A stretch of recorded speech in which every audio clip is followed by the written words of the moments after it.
What's going on, guys? We are back with another episode of What the Shell Podcast. podcast. Come on, Podcast. Paul. Hey, we're Yeah, excited, guys. We are back. This is a pre-recorded podcast. We got a busy week ahead of us, and we wanted to make sure that you guys still got your weekly dose of What the Shell. And so we have an exciting podcast for you this week. This week is actually our first, I believe it's our first, if I'm not mistaken, actual turtle rescue organization, which is important because I feel like we've covered conservation groups. We've covered, we had some hobbyists that were just breeders.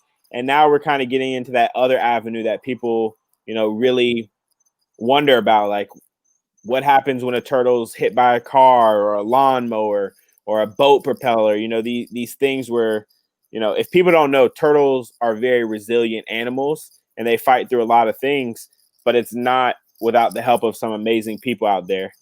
And so, I mean, and the thing about it is, I would say even most of them don't have the accessibility. They're doing it all themselves, and um, hats off to them for going above and beyond. Not only just having their own animals, maybe if they don't, but also you know the injured, and trying to get them back to health. Because obviously, I mean, you and Cody, you and I have dealt with it. Most of us in the hobby for any time a length of time have dealt with sick, injured animals. It's not fun. Whether it's one, you don't want more than one. vet bills for turtles are also ridiculous. If Yeah, you don't know. and as resilient as they are, there's a lot that goes into them, and it's a very long process. It's not just like a mammal, like they recover, it'll heal, da da da da. Well, reptiles maybe so to speak, but it takes 3 times as long for it to happen. So, yeah. Hey, So I I'm mean, like, I still have that ornate diamondback terrapin. I think I've had it like a year and a half now, and it still has, the hole from shell rot that had gotten so bad it put it like a clean hole through its bottom. yeah, And I mean, it's clearly healing and growing over, but like in comparison to mammals, they just grow at a much slower rate. And yeah, I think we've mentioned this before, and if not, you and I have mentioned it. If you're not willing to take your turtle or tortoise to the vet, if need be, you probably shouldn't own one. And that's just being honest. I mean, I've taken 3 turtles to the vet, and when I say ridiculous in price, I haven't spent more than I have spent for my dog, but I think it's a lot harder of a pill to choose when you might have a $20 turtle and you're like, holy crap, I have to spend $500 for this vet bill that includes prescriptions and things. And it's yeah, a lot easier for people to do it for their dogs, I think. It's like that's yeah, man's best friend. yeah, So yeah. So I'm excited to see the process and how it goes about, and yeah, especially with me moving forward, I'm gonna have a whole big transition and having to find my own now new relationships and resources and whole new acclimation, not just myself personally, but family and animals as well, moving back up north. So Kamara, Ohio Outdoors. born and raised, buddy. It's happening. So if you guys didn't see my latest announcement on my personal page, yeah, I'm gonna be moving back up north, back to Ohio. Born and raised. I've been down in Florida for about 7 years. Obviously, you guys know with the twins and everything, it's not to say we're doing it because of that, but it's going to help. It's going to be beneficial for all of us, and that's where my heart is anyway. So I'm excited to get back up there and make an influence and make a difference, and definitely pursue what's to come. Even with you and me, Cody, what we're able to do, in twofold. North south. I mean, we can cover a lot of territory. So. Hey, I'm excited, man. But without further ado, let's go ahead and add Chrissy to the stream because this podcast is about her and not us. So let's go ahead. Christy, welcome. Oh, did you hear her? Me. Oh, there How we go. are you? Thank y'all so much for having me. I'm doing great. How are y'all? We're good. We're excited that you were able to hop on and do this pre-recording for us. We all have busy lives. I'm sure yours is busy as well. little. So typically what we do when we start the podcast is we want you to go ahead and tell a little bit about yourself and how you got involved with turtles and kind of how you've progressed to where you are now. Well, my name is Christy Milbourne. I am the founder and director of the Central Mississipi Turtle Rescue. I have been a fan of turtles my whole life. I've identified with them. I'm an introvert. I love to hide in my shell. So I've always, really identified with turtles, and I thought they were very fascinating creatures. And I had little, turtle figurines and, turtle fangirl, all that kind of stuff. And back in 2006, our neighbor, he knew that I was, into turtles because he'd been to the house and seen all the little turtle figurines. And he happened to be out back at our little community burn pile. We just sort of back in the woods had a pile where burn the trash and stuff and things that we probably shouldn't burn, now, save the environment. But he was out to burn some leaves and whatnot, and found a little 3-legged box turtle sitting on the burn pile that he was about to set fire to, and noticed it only had 3 legs. And so he come knocking on our door and brought the turtle and said, well, it needs help. It's only got 3 legs. You love turtles, so, here you go. And that started it. We took the turtle in. I still have the turtle to this day. We didn't know then the turtle would have been just fine with just 3 legs, but we thought we were saving him, So, but it sort of ballooned from there. About a week later, he found another 3-legged turtle on the same burn pile. Bizarre. We took that one in as well. And then, we knew that having any kind of pet, you need to establish a relationship with a veterinarian. So we did. We approached a veterinarian that was local that I heard would see turtles, which is rare, especially in Mississippi. We just don't have very many exotic animal vets.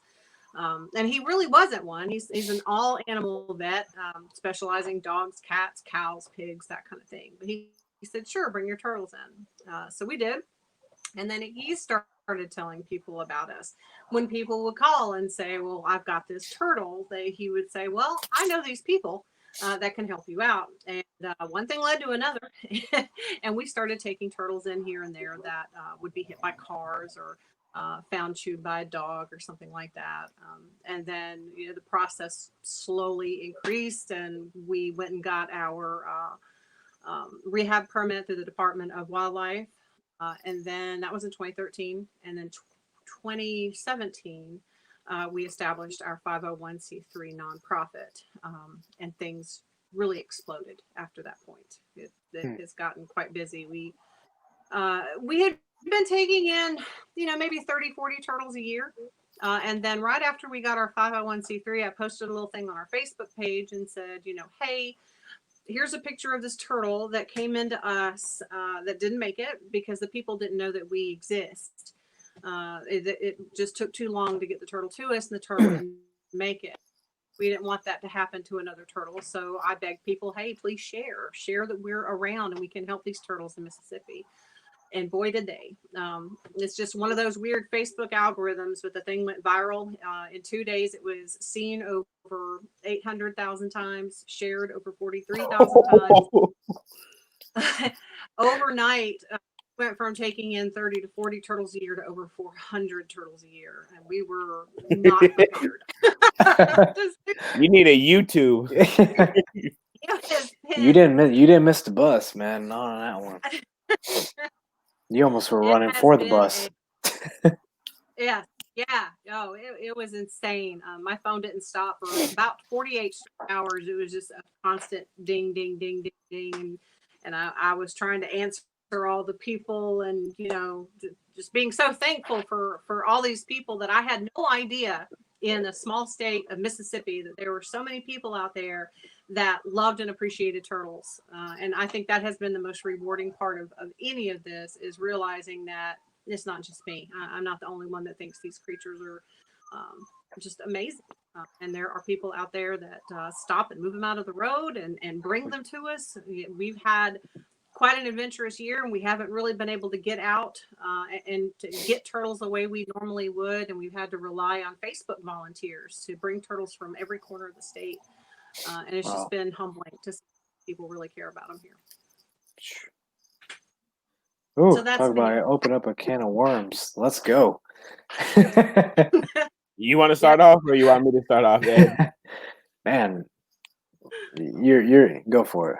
All right. So I guess the question that I've been wanting to ask you the most is how often do you come across people that I don't want this to come off the wrong way, but I'm sure you encounter them. Not every turtle or tortoise that you find crossing the road necessarily needs help. So how do you vent which ones need to be rescued and which ones can be, let go or just pointed in the right direction? So we encourage people to call us when in doubt. It's best to check. Okay. If someone were a turtle and they're not sure whether or not it needs help, call us up and let us take a look at some pictures, talk to us about the turtle, and we'll sort of gauge whether or not we think the turtle needs to come here or whether they can just leave the turtle where but we do come across that. I guess I'm also curious, like, what kind of variety of turtles are you getting? Is it native species? Is it anything under the sun? Or what kind of turtles are you guys getting? It is mostly our native species, but we have 26 species of freshwater turtle and tortoise in Mississippi.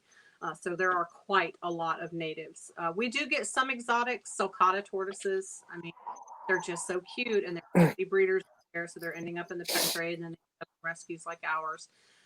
Some redfoots, the Pelusios and Pelimedusa are fairly common now because our local pet stores are carrying those. They can't sell; it's against the law to sell the red-eared slider, thank God. But now we're seeing a lot of the Pelusios and Pelimedusa that are in the pet trade. So we'll get several of those a year usually. The Reeves turtles, same. But it is mostly the vast majority of the turtles that we see here are box turtles, and we have the three subspecies of Carolina, the trianguus, the major, and the Carolina. The eastern box turtle, we don't get a whole lot of those. Those are way up in northeast Mississippi, just a very small sliver. So basically, we have a whole lot of three toads, a whole lot of Gulf Coasts, of course, a lot of red-eared sliders because everywhere red-eared sliders. Cooters, snappers, both common and alligator. A hit and miss map or two here and there. They tend to stay out of the roadways, so we don't see a whole lot of map turtles. Musks and muds, gopher tortoise. Good bit of we get it, and we are permitted to handle those, and they are protected here. But yeah, we kind of run.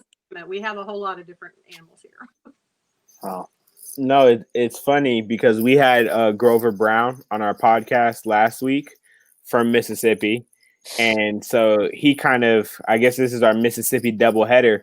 He kind of told us a lot about the different native species of turtles and how Mississippi was kind of a dream spot for him because of the variety, especially the map turtles, the mud turtles, and the different species of box turtles. And it's funny now that we talk to you, you're kind of like, yeah, we see all of them, So yeah, you're on the opposite end of the spectrum. Grover's awesome. He's my go-to when we get a mud or a muskin. I am admittedly not the best at telling the difference between the various muds and musks, so I'll shoot him pictures and he'll give me the ID. But he also, when we first started taking in alligator snappers, he was the one doing the alligator snapper research here in Mississippi, and so I got to meet with him way back when we first started this, and he's kind of been sort of like a mentor. I mean, I look up to him. I'm thankful for the work that he does, and he's taught me a lot. So love me some Grover. Yeah, it was a great podcast. I definitely learned a lot. Yeah, definitely. One of the questions I had was, say, I know we talked about this before. When if someone wants to actually start something like almost like that kind of rehab kind of position, how is it that intricate to actually be able to get your rehab license and stuff like that, or what's the process like that work? Because I know sometimes it can be, obviously it's gonna be tedious and time consuming, but like for the person that's like, man, I'm not qualified, or this or that X, Y, and Z. Well, that's what would actually qualify them in their own respect for just their passion.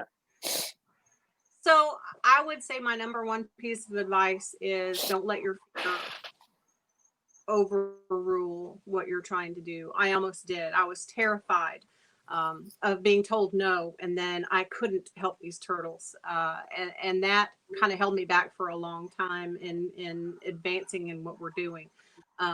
So like I said, we sort of started off with some pet turtles and helping ones here and there that would come in and learning through my vet.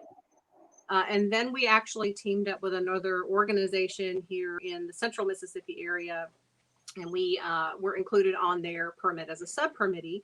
Then whenever they would get a turtle in, they would call us, and we were able to sort of learn and network with their group. So I would say definitely work with other rehabbers. Find someone you can learn from. Believe it or not, my biggest influence, my biggest mentor was Amanda Ebenhack, and she's in Okeechobee, Florida. She runs the Central Florida Wildlife Center. She has taught me. For me. Right. Yeah. She has taught me pretty much everything I know, and we owe all of this to her. I don't think we could have done any of this without her. And then we have networked with other rescues around the country, Turtle Rescue of Long Island, Turtle Rescue of the Hamptons.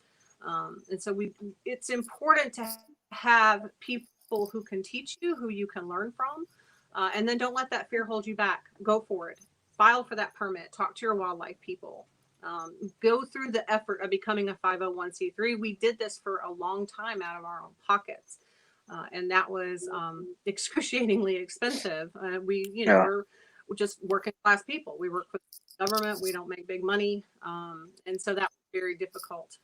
And it has become easier on us financially, obviously, to become a 501c3. We can do a lot more. People are more apt to donate when you are a 501c3, and they can get the receipt for tax purposes. So it has been very beneficial. So I would say, don't let the fear hold you back. Find someone you can learn from to be your mentor. Go through the process of getting your permit. Talk with the Department of Wildlife. The one thing you don't want to do in your state is start doing this off the books and then get yourself in trouble with the people who control whether or not you can do what you want to do. They literally have the say-so over whether or not you are allowed to take these animals in and rehab them. So don't run afoul of the government. Make sure you include them in every step and you're completely honest and open about what you're doing. And then I'm going to get that 501c3. That's good. Like that was actually kind of led to my other question about, like if someone's like, well, man, there's no way I can afford this and, and even do this, when I, just got my own animals. So yeah, that's makes a big difference as far as, the commitment wise and, why you're doing what you do, and, how serious you are about it, and, if it's just a matter of here and there, well, you can always take it to a vet or another rehab place, but make a difference yourself and you have the calling and heart to do it, then like you said, take the leap. Take the leap. Something that I've been wondering is where did you kind of learn the what's the proper care for these different injuries, or does your vet handle that? Or I mean, when we spoke before the podcast started, you kind of told us you're sitting in your hospital wing. So, I mean, how intricate are you with these? What would be the proper these injuries? I guess you could say. We handle most everything here except for injuries that require sedation, scheduled narcotics. Of course, we're not veterinarians, so we can't have medications like that here. So we can't euthanize. We can't put a turtle under. We don't have an X-ray machine, so if we need radiographs, we take to the vet. Certain procedures we take to the vet. Eye removals, for instance, is fairly common. If a turtle gets hit by a car, particularly in the head, they will tend to lose their eyes. And so we have to do a lot of those types of procedures, or arm amputations and things like that. And all of those things go through our vet. Like I said, our vet's not really an exotic vet. He's not a reptile vet. He didn't train as such. He is now. He is. And I keep saying he. It was him at first, and now he has a partner. So it is really they. They both do pretty much whatever we ask them to do. They're heroes, and we could not do this without them. But generally, most the shell repairs we do here, simple suturing we can do here. debridement. We do all of that stuff here, deworming, all of that, and we rely on for the types of things that we can't actually do here. But yeah, we do a lot here, as much as possible, because of course that saves on vet bills. Yeah. Now, when you do come into those instances, and whether it's a couple days or a couple months, we know how long it takes for a lot of injuries to take hold and take root to actually recover.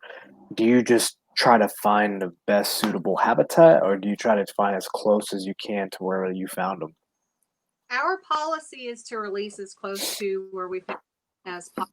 With aquatic turtles, we have a little bit of leeway. We can take them back as long as they're released within the same watershed as where they came from. So basically, we try to get them back to the same county. It doesn't necessarily have to be the same body of water, but the same county. And it's a little bit different for box turtles. So we respect the site fidelity that box turtles have. We respect disease transmission. We don't want to put a box turtle that may have bacteria A into a colony of turtles that may have never seen bacteria A. So we try to keep them separate here, as well as when we release them, putting them back in the same place that they came from. Our policy in the state of Mississippi is if we can't get them back to within a quarter mile of where they originated from, we don't release them. And a lot of that is because we have a very diverse range of box turtles here. We have the easterns, the three-toeds, and even within those subspecies, there are such variations from county to county. So we don't want to mix those genetics up. We don't want to spread bacteria. And of course, the site fidelity issue, debated in some circles, but we want to give the turtles that have had a very rough start every possible chance to make it after Easter. So the quarter mile, or they don't go.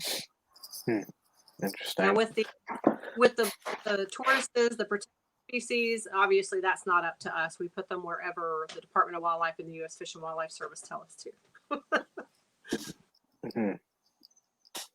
What's usually the at least where you're standing right now, the max capacity? I mean, what happens when you reach a limit to you're like, we really, can't do this, too much longer, another one or two or whatever. How do you take those kind of situations,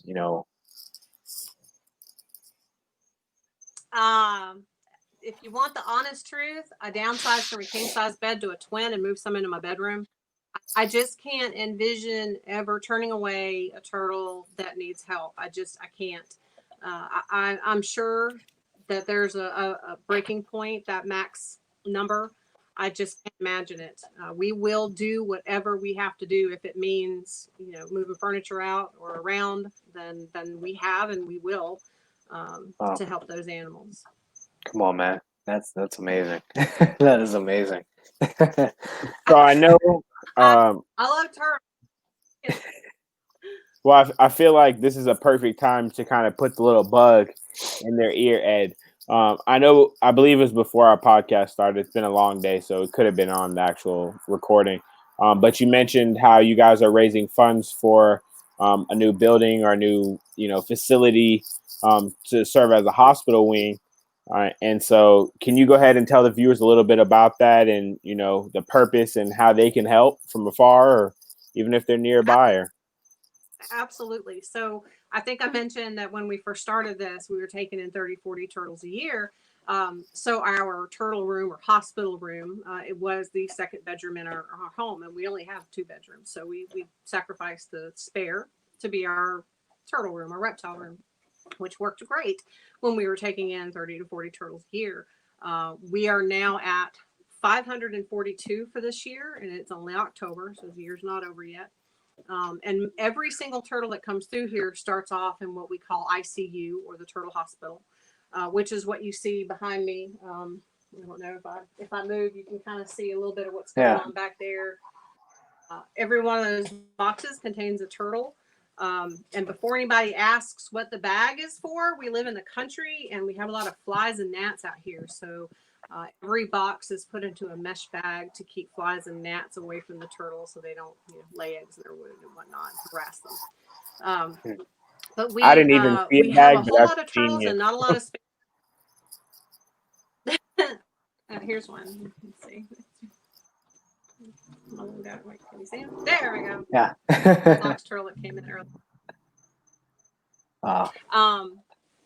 But turtles do. You mentioned, I think it was before we started, about how slowly turtles heal. If you take a human injury and multiply that healing time times about 3, then you got about the healing time for a turtle. They do everything slowly, include heal, and they are often here for months and months. Particularly during the winter when we can't just release them, we have to hold on to them until the temperatures start warming up. So we currently have 270 something here right now that we're going to house for winter, and that doesn't include newcomers that'll come in the next couple of months. But what we really need is a larger space for these turtles to land when they first get here. It is very crowded in here. There's really only room for about 2 people. So even if I had volunteer help to come and help us take care of all these, there's really not room for us all to be in here. So we are hoping to build something bigger for one, and dedicated specifically to the needs of these turtles. That isn't a part of my house. It doesn't have my TV blaring in the room next door. They don't have to hear my dogs barking, and the human life goes on in the house. They would have their own space. It would also enable us to greet people when they come and bring a turtle in an area that is just for the turtles, and they don't have to come through my living room and my kitchen to get back here to the turtle room. So this is something that we've wanted for a long time, and we've been hoping to make happen. Obviously, during the lull of the winter, when it's a little bit slower and we're not just running 100 miles an hour all day long, would be the best time to try to put this thing together. But it is going to be very expensive. So we're actually doing a fundraiser right now. You can go to our Facebook page. I haven't got it up on our website yet. I'm kind of a one-man band. I do the rehabbing, I do the website, I do the adoptions, I do the Facebook page. I also work full-time. So I get behind on things. I haven't updated the website, but we are doing a fundraiser. It's running for the week. That's an auction. You can bid on some items, or you can just simply donate. We take dollars, even $1. I tell people, and they don't believe it, or they think it's a cliche when I say every dollar counts, but literally every single dollar. I get so emotional about people who donate $1, because that tells me they didn't really have a lot to donate, but they wanted to help and they gave what they could, and they chose to give that money to us, to our mission, these turtles trying to help, and that means a lot. And it's surprising how much those dollars will add up. So, even a dollar, it goes a long way here. So it's something that we're striving forward. And that's in addition to all the regular expenses that we have. We're spending $3,000-4,000 a year in vet bills, and about the same in food. So it's pretty expensive to rehab turtles. Now, does a lot of that 501 really help out as much? Do you find, you guys working full time, you really have to cover a lot of that yourself? We did for a long time. We covered most of it by ourselves. The 501 has been very beneficial. Like I said, people prefer to donate to a 501. We're transparent. At any time, people can go and see our tax records. They can see our budget and how things are running, and they know where their money is going to. It's overseen, so they know that we're not just taking their money and sliding it into our pocket. So I get that, and I understand why being a 501 is so important, and it has helped in that regard, because it has enabled those donations to come in and help pay for these things. Yeah, it's kind of crazy to think about. I think we talked about, on multiple occasions in podcasts, about the whole giving thing, and especially with Ryan McVeigh and, USARC, and, trying to keep, our laws here, established, keeping our animals safe and secure and at home. And, it's crazy to think about some people are willing to donate and give to so much other stuff other than the fact that, something that is that much more to heart, So I think, they don't know. And I think that's the biggest thing that we can't knock people for not knowing, but that's the beauty about, I'm so grateful that we're able to even have you on right now. And like many others, the fact that we can tell these people, like, look, this matters. Every single little thing matters, and I think that goes such a long way in the fact of like people realizing that it's not all about us, and keep looking at the animals. Like, look at the animals. They need help, and whether it's sick, injured, or their population and is decreasing, that they're I mean, it's all significant. It is. And one thing that I have been blessed to learn is we're helping people understand so much more about these creatures. We've done several talks. We've been to schools and community events, and we've talked about turtles. And I've just been so surprised to learn that people don't understand a lot about them. They don't realize that they feel pain, that their shells are actually a living part of their body, and they can't come out of their shells. So I am blessed to be in a position where we can reach out and educate and tell people about how awesome these creatures are and how important they are to our ecosystem. That they are much needed and wonderful animals that we shouldn't just discard as disposable or overlook as insignificant. Yeah, definitely. One thing I was going to ask also is, as far as when you're talking about, I mean, especially in your case, I mean, it's almost they're all wild. So when it comes to keeping for however long, assessing, how long you're going to have to keep them for, and making that next transition into the wild, how is there any certain protocols that you have in place to make sure that, like, look, whether it's less human contact, less this, that, to make sure that, you keep that wild instinct or, just that natural kind of aspect at the forefront?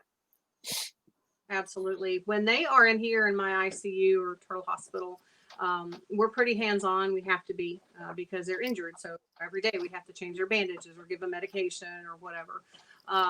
They are usually in here for a couple of months with me before they are ready to go to the next phase. Phase 2 is a building that we put in our backyard back in 2013. We paid for ourselves. We call it the Midway Station. And this building is about twice as big as this room, and the containers all have dirt. We don't care so much about bugs. There are no cute little bags to keep the bugs away. They have a permanent water dish that they can get in and out of, and it's sort of a soft introduction to a more natural environment. And so they will live in that Midway Station until we've seen that they're healed enough and they're ready to move outside. And we do have several outdoor enclosures. And once they are ready to leave the Midway Station, and that could be a month or so after they come out of here. So at this point, we're looking at 2-3 months with us. Enough time for them to get used to the fact that we're hand feeding them. Humans are good. We're not evil. They've kind of gotten accustomed to us, but it's at this point when they move out of the Midway Station that we want them to forget that we're good. We want them to forget about us altogether. So when we move them outside, we're completely hands off. They have in our outdoor enclosure, they each have about a 4x4 foot area with dirt and plants. They have a hide, they have a water dish, and we are just very hands off with them. We just kind of walk by and throw the food in so they don't see where the food is coming from. We put a lot of worms in there that they have to dig for themselves and other foods that they have to forage for themselves. We want to see that they are foraging properly, they're digging properly. If they're female, they have good use of their back legs so that they can dig their nests later on. If they get turned over, they can turn themselves back over. They get scared when a human approaches. What we don't want to see is a turtle that sees us coming and doesn't duck his head in. We want him to duck his head in and have that natural response to come away from a predator. So once we see that they're acting like a normal wild turtle should, then we kick them out and they get back out to the wild. It usually is about probably another 3 to 4 weeks outside before we can release them. But we just want to make sure that they're good and acclimated to living outdoors again, and they have forgotten their time with us, and that humans are good. We don't want them to think humans. How does it work for the aquatic species? Sorry, I'm just talking about box turtles. No, For the you're aquatic good. species, there's not really much of a midway station for the aquatic species. Once they come out of here, they come out of here when we know they're ready to go outside and into water. And we have, I don't know if you're familiar with IBC totes. They are large white plastic tanks that have a metal grid around. Down here in the South, most people just call them outdoor garbage cans. But they're IBC totes, and we can buy them used. We get them for about $60, and we can cut them in half and have, a couple of 100+ gallon water tanks for turtles. And so that's what the aquatic turtles will rehab in. And of course, when they get outside, it's hands off. We throw the food in. They don't see us. With the water is mostly natural. We don't do a whole prescription. When of course poop we do, but algae is great. Plants are great. We want them to sort of reacclimate to that wild type setting. And then once we see that they're swimming well, basking like they should, all their injuries have healed, they're eating well, then they get kicked out. Now, I have a question just because I think we touched upon it on another previous podcast with when it comes to was it adoption and stuff like that? Do you have any kind of things that you do, like whether it's adoption for animals or just kind of things that you keep updates on certain animals for their progression? I mean, or is it just kind of just because I know there's so much that you have to do in general. It was just kind of a random thought that I know from previous podcasts that some people have implemented to be able to get that more connection with some certain people to maybe help out. I wish I could. So we do have an adoption program for turtles that cannot be released for one reason or another, whether it's because of an injury or a box turtle. We don't know their location of origin, and we can't release that box turtle. Speaking of gnats, so we do adopt those animals out. We have a very, very stringent adoption process. We heavily screen potential adopters. And I really wish that we had more of an adoption team and maybe even a dedicated area for just adoptable turtles where they can get more hands-on with the Excuse me. Fortunately, we have the space that we have, and so we don't get to spend a lot of one-on-one time with any one turtle. That is something I regret, and something that I would love to work toward in the future is in having more of an adoption building, maybe where these turtles that can't be released can go and be just a little bit more spoiled and get them ready for homes in captivity. But right now we don't. Yeah. What about the flip side of that? If you if they're not like you're not looking for a new home per se, but almost like a quote unquote adoption of like, you get to this animal, you get to be the one to help take care of it, maybe, say pay for some bills or whatnot, but, I know like Terrapin was up there with Christy and, and them, they did some kind of adoption thing, didn't they? Yeah, it was a Terrapin nesting project. Yeah, something along that lines to where, someone, necessarily won't take the animal in, but they're able to feel that connection with them by, feeling like they're a part of helping their journey out. So we have two programs currently that are not adoption, but sort of quasi related. One is the foster program. So we do allow turtles to go out to foster homes while they continue to rehab or while they're awaiting adoption. We also have a hatchling turtle adoption program for educators. And that is, we get a lot of female turtles in through the years that either lay eggs here or they sadly die in our care. We retrieve their eggs from them if they die here, and we incubate those eggs. We had 7 incubators running this year. And when those babies hatch, we then offer them to teachers. A lot of teachers would love to have turtles in their classroom, but they don't know what to do with them during the summer. So the beauty is that they get to keep these turtles in the classroom through the school year, and then they can go and release the turtle at the end of the year or send them back here. We can release the turtle. So that's the way people can help out on not a permanent basis. And the other way is a sponsorship program that we have. So we have, and it's another thing I need to update on our website. But we do have several turtles that are available to sponsor. And sponsoring a turtle, you get your name put on our website next to a picture of the turtle. We send you a sponsorship certificate with a picture of the turtle and a little keychain. And then for another level of sponsorship, you're entered into a drawing. And every 6 months we draw, and the winner gets, some other prize.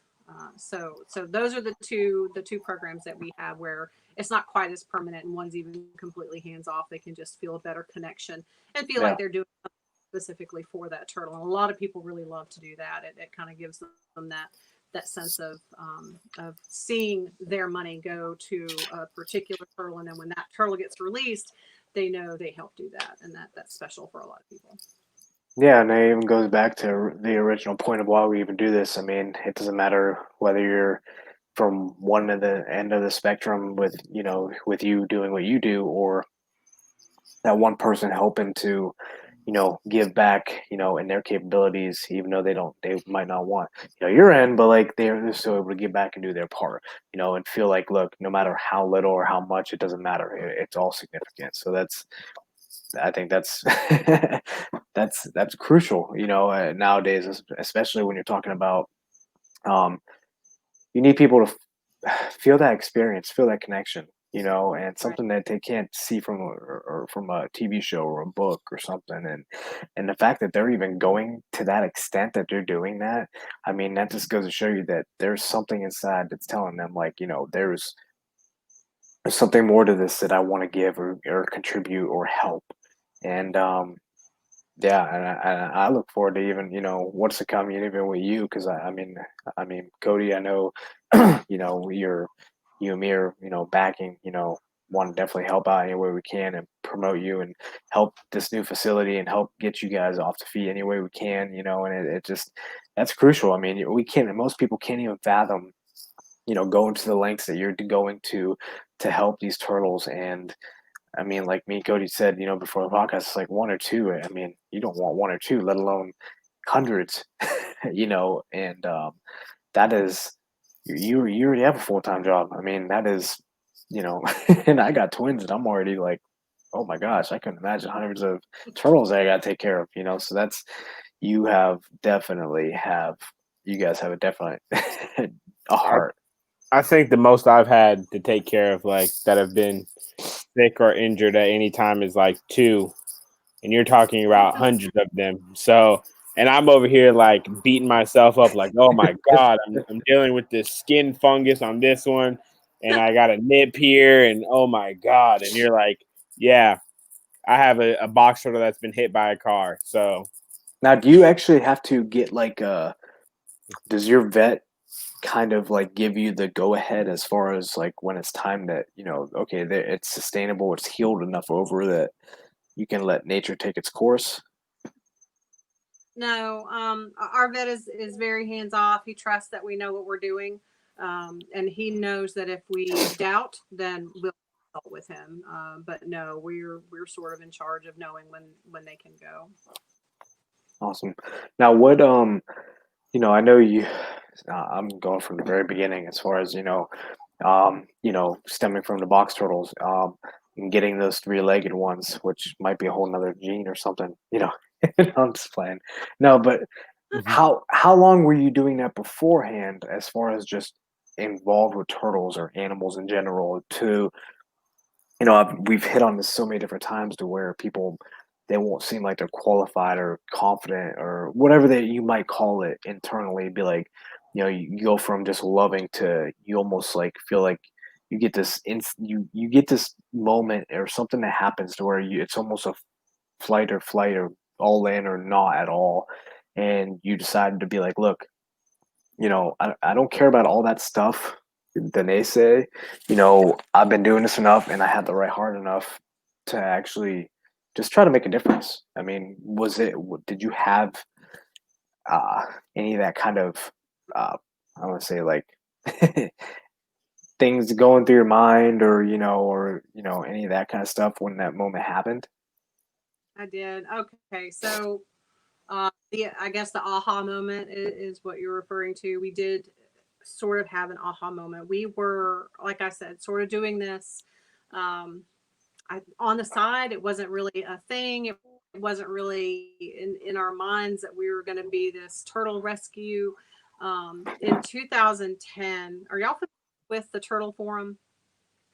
It was an old, it's still current. It's not old, but it's been around for a while, so I say it's old. It was a forum for turtle lovers. It was pre-Facebook, so if you wanted to go somewhere and talk with others, like-minded people that enjoyed the turtle hobby, that's where you would go. So after those two initial turtles came into our life, we joined the Turtle Forum. It was life-changing. We met some incredible people that to this day we are still close friends with. People that 10 years later came to my wedding vow renewal, flew across the country to come, and we met on a Turtle Forum. And these were some amazing people and these friendships that we formed. And we happened in 2010 to come across a post from one of our friends up in Maryland. Posted a picture of a very sad looking redfoot tortoise. The tortoise had just incredibly bad pyramiding. Its jaw and its beak were offset from each other, so it had this crooked little smile. His front legs flipped out like backwards that way. He could not walk. And we kind of knew at that moment we had to have that tortoise. He just spoke to me. I need to see if I can help that tortoise. And so my husband drove to Florence, is it South Carolina or North Carolina? Anyway, he drove over in one fell swoop, no stops, drove over and stopped. Yeah, my husband handed me a picture of that's Boo Boo, that's the tortoise. You can see he looked pretty rough. So my husband drove over to South Carolina, and some friends of ours were coming south down I-95 and brought the tortoise down from Maryland, and we brought him all the way home. And we worked with him for months and months. We finally got him to where he could walk. He could eat well so long as you handed the food and held the food for him. He couldn't actually pick it up off of a plate, but he was very, very special to us. And in 2012, 2 days after Christmas, we came in to say good morning to him, and he had died. He was just everything was compressed. The vets were even surprised when we first brought him home that he was still alive at this point, because he just had this incredible weight of shell on top of him that had just built up and up and up. That moment was the moment I knew we had to continue helping turtles and tortoises. We had to do for others what we were able to do for, we called him Boo Boo. So we were able to, provide him a quality of life in his last 2 years that he'd never had before. And we gave him back some of his mobility, and we wanted to continue to be able to do that for turtles and tortoises. And we knew that in Mississippi, we had so many turtles and tortoises that needed our help. So in Boo Boo's honor, we continue to do that to this day. And this rescue is because of him. So that was our aha moment, was that tortoise and those people from the Turtle Forum. I'm so glad you shared that, because that's, man, like, I don't even know what to say right now. That I mean, those are things. I can't ask my question after that. No, you got to give it a little more. You just like that was just like, we just got to take a moment for a tearjerker, just because and it's not for any whole sympathy thing about it, but it just those kind of things that you can't put a price on.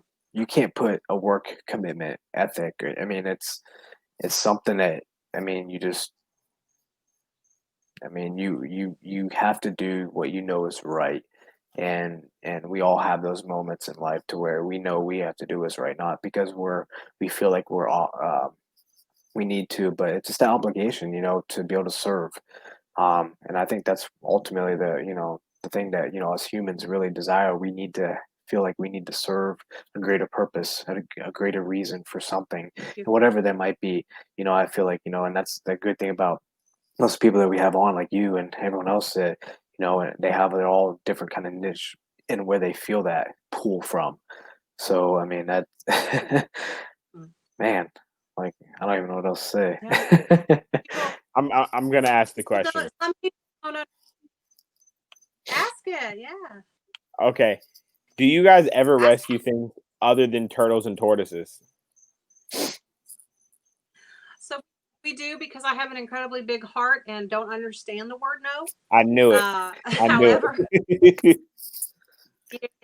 however, that does come out of our pockets because our scope is Okay. turtles and tortoises. So we have taken in some toads. They tend to get hit by weed eaters a lot.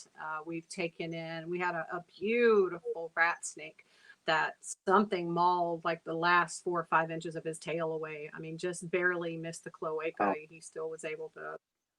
Oh. But yeah, we have taken. We had a family that the mother and then the father passed within a week and left behind a boa and a python and a rosy boa. And so we took them in temporarily and found a new home. So we do help out. That does, like I said, that does come out of our pocket. So we kind of do it as our resources allow. Yeah, I'm a big old softie. So we took in an iguana. Also, we took an iguana this past year. That one got pricey. That one needed a lot of surgery. But yeah.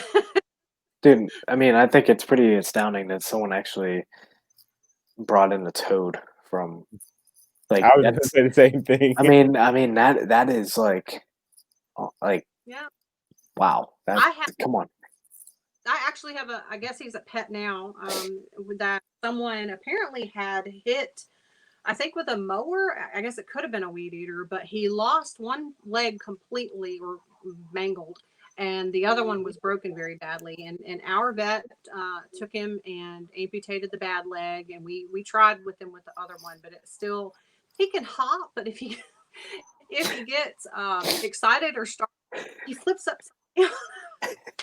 And he can't really get himself over because he was missing. So yeah, he's sort of a permanent resident here. But yeah, we love all animals. We've got 3 dogs. We got a couple of snakes. We've got a crested gecko, a bearded dragon. I don't know if you can see him. Can you see him? He's back there somewhere. Yeah. So yeah, we love all animals.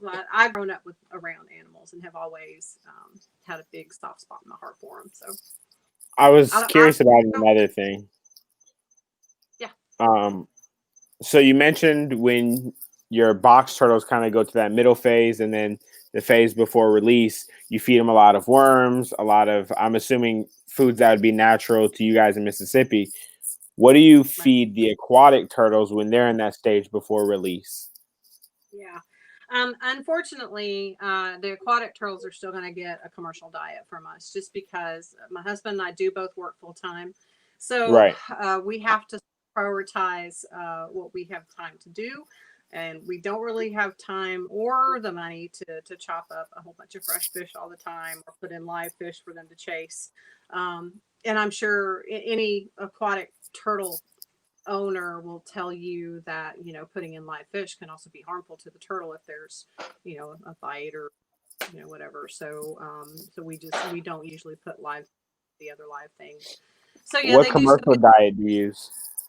We run, I am a big believer that variety is the spice of life. You don't want to feed anything all the time.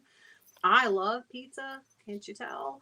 But I don't want to eat it every single day, right? I want to have something else tomorrow. So we go through Missouri, some Reptimin, Zoomed, Kari, Omega-1.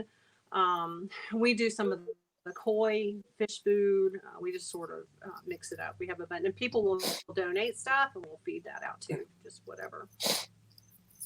So do you have is in all your information from your website if people actually want to, do they have, it's mainly just dollars, right, that go towards whatever you specifically get. So like if they have some kind of resource just on hand and they're like, look, I don't need this, is that an option also? Yeah. Or is it just strictly through just funding and money? It's a little bit of everything. We most of our enclosures are outdoors, so we can't really use glass tanks. So we get a lot of offer of glass tanks, but sadly, we don't really have use for those. They don't do very well outside. But lumber, heck, we'd love to have a kayak or a canoe for water rescues. We were always kind of stuck wondering how we're going to get that turtle off that fishing line in the middle of the pond because we don't really have anything to get out there to get. So we definitely can take resources. And we also have Amazon wish list. It's out on our webpage. Walmart now has a wish list type thing like Amazon does, so they can order stuff. If they prefer not to send money, if they would like to send supplies that we will use, they can absolutely go through Amazon or Walmart. And those links are out there on our website. Awesome. They can donate directly to our vet if like. They can send a check to the vet and just say it's, and they'll put it on our account. And we've had several people do that, and that's come in handy. I mean, we completely understand that some still are reluctant to just send money to someone that they don't know me, they don't know how I'm handling my money and how I'm handling the rescue's money. So absolutely, we don't find fault in anybody if they would just rather donate a supply or something like that. Awesome. What about one of those cool shirts? Yeah, aren't these great? So we have a storefront on. Wait, this way. Okay. I think me and Cody are all suckers. We're all suckers for shirts and apparel and stuff. So hey, I'm on the website as we speak. So this wonderful design, this is actually Joshua Peterson. Yeah. This logo for us. We are forever grateful. I just absolutely love this. This is a Pearl River map turtle, which of course we know is endemic to the Pearl River, which is 2 miles from my house. So he did this logo and it's great. These shirts can be bought. We have a storefront on TeePublic. So you can buy these shirts. We have a couple of older logos. We have one. TeePublic, teepublic.com is just like, have you ever heard of Teespring? Or other posting places where you can upload your own design? Don't know, but yeah, I know. We do get a small percentage of each sale. It's not a lot, but it enables people to have some of our swag, and so we're happy. It's pretty much more about the outreach and everything. I mean, the word of mouth, right? Yeah, exactly. Yeah. And there's more than shirts. That there's mugs and cell phone covers and things like that out there with our logo splashed all over it. So, yeah. Hey, I have to share this, man. Were you in the Facebook group the other day when Jason was sharing his brother's artwork? You mean on my post? So yeah, it was your post. You're right. Yeah. So, do you remember the alligator snapper picture that he shared? That's on the. Yeah. Yes. So we sell that. Yep. Sell that at booths at places. We sure do. We sell that. He donated a bunch to us, so we sell those, and that is donated to the rescue. He's great. Just small world. Yeah.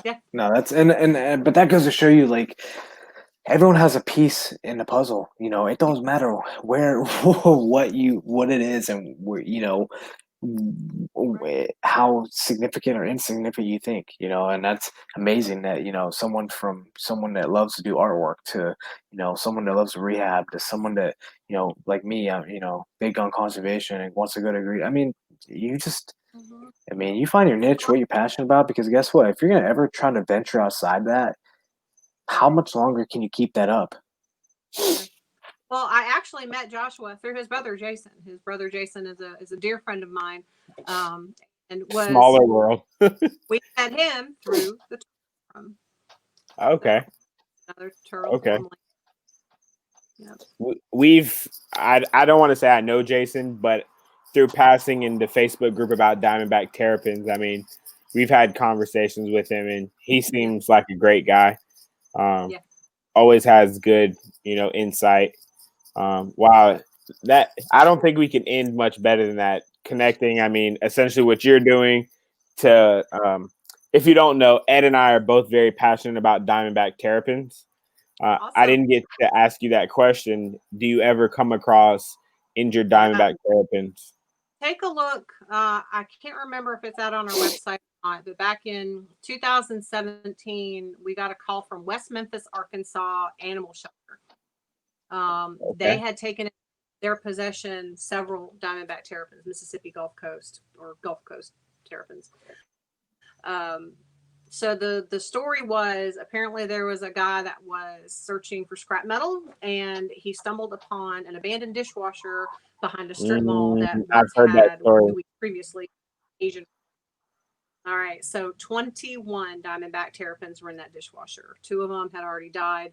The rest were just nasty and sick. They all had respiratory infections and fungus. It was gross. Out of the 19 that we brought back here, only 11 survived. And those 11 can now be seen at the New Mississippi Aquarium in Gulfport, Mississippi. We donated them to the aquarium, and they're on display there. I think there's actually 10 now. I think one may have passed. I've 2 years. I've seen pictures. Yeah. I want to Wow. say it was on Terry. Was it on Terry's website, Ed? I don't know, but I remember that story, and that's pretty crazy. I never would have Put two and two together. Small world. I'm glad I asked that question because I mean, no, I remember looking at that picture, and I mean, the picture just makes your inside like you feel like you want to throw up when you see it. And I mean, did you say where was the dishwasher found? It was in West Memphis, Arkansas, behind a strip mall that had 2 weeks prior. They had the health department had shut down an Asian restaurant. Wow. We were told, I guess. I mean, so they were going to be food. That's the assumption. I don't know. I can't prove that, but that would make. Because no, I mean that's insane. I mean, Ed, would you have connected these turtles, two? But no. Since 2017, do you guys get diamondback terrapins often, or was that pretty much the last time? Babies are the ones we get the most often because they hatch and then find themselves in swimming pools, and so we get a lot of calls from down south from people who have found a baby in their swimming pool. We've gotten a couple of adults in. If they end up here for some reason, the diamondback terrapins are usually in really bad shape, and sadly, we haven't had a single adult since those come in that has survived to be released again. They've all not made it, but the babies do fine. They come in, we make sure the salt is good and flushed out of their system, and we send them back down. Awesome. The one I failed to mention that we didn't realize when we started this, I named ourselves the Central Mississipi Turtle Rescue because I assumed there were others in the state. With so many turtles in this nice, warm, humid climate, surely there are other turtle rescues. Turns out there is not. We are the only turtle rescue in the state of Mississippi. Wow. There are other wildlife rescues in the state, and thankfully they do and will take in turtles and snakes and things of that nature. We are so fortunate to have a wonderful working relationship with many of those rescues, and they'll send turtles here if it's something that's sort of outside their field of expertise. And so we do get a lot of turtles from other rescues as well. But we're the only dedicated turtle rescue in the state. Do you find that working with the government, law enforcement, stuff like that, especially with with animals, do they come to you a lot as far as for whether it's identification or whatever you might have it to feel like you're like, look, this is pretty awesome that it feels like a team effort, so to speak. Right. It is a big team effort. We are very fortunate to have several amazing biologists on staff at our Museum of Natural Science. So no, they don't normally come to me for ID. We've got some amazing herpetologists and biologists for that. But I am very fortunate that we have a great working relationship with them. I'm fortunate to call them friends, develop some really great friendships and establish some great friendships with those people. And I can rely on them when I need help with identification or some other, taxonomic question or, question about behavior. We've got some pretty good contacts over there. So very fortunate to have that. Oh, that's awesome. that's awesome. I think we are. I would also like to mention, I realize that this podcast is not being seen in just Mississippi alone, and there are people in other states wondering if they also have a turtle rescue. There are other turtle rescues throughout the United States. Obviously, they're going to be more common probably in states that are warm in the South. But your state may very well have a turtle rescue, and I encourage you to look them up and give them your support as well. If you ever find a turtle that is hurt and you don't know whether or not you have a turtle rescue in your state, go to www.ahnow, that's Animal Help Now, ahnow.org, and you can actually search on your location for wildlife rehabbers that may be close to you. So don't just pass a turtle by, make help and stop and see if maybe you can find someone to help them. No, I think I think that's an amazing way to end this podcast. I mean, you guys don't feel like you can't help, a turtle, a tortoise. I've definitely been guilty of swerving across 3 lanes of ongoing traffic to help a yellow belly slider cross the road. And my wife is like, "You almost killed us." And I was like, "No, a car almost killed that turtle. We were fine. It was just a wild ride." Okay. I say all that to say, like everyone has a part they can play in whether it's supporting you or their local turtle rescue. I mean, if we claim we love these animals like we do, why not be a part of saving the ones that need the help the most, Yeah, definitely. I'm going to go ahead and put your website up again. Guys, we appreciate you watching this podcast. We will see you guys next week. Not sure if it's going to be live or pre-recorded, but we appreciate your support, and we'd appreciate you guys supporting the Central Mississipi Turtle Rescue and helping make their desires realistic. They're doing some great things. Hey, Yeah, definitely.